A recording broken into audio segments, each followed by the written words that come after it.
of time to hate someone while I am busy building myself up. I either love you or I don't give a damn. I'm not everyone's friend. I talk with everyone. I love with everyone, but I am not everyone's friends.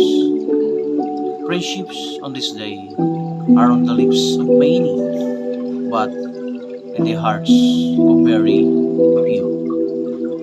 It calls you friend when they need you, an enemy when you're no longer useful to them. That's why I am not everyone's friend, only those who know what friendship really means and really know how to respect mine. Remember, life become richer not by the things we possess, but by the people who walk beside us through its twist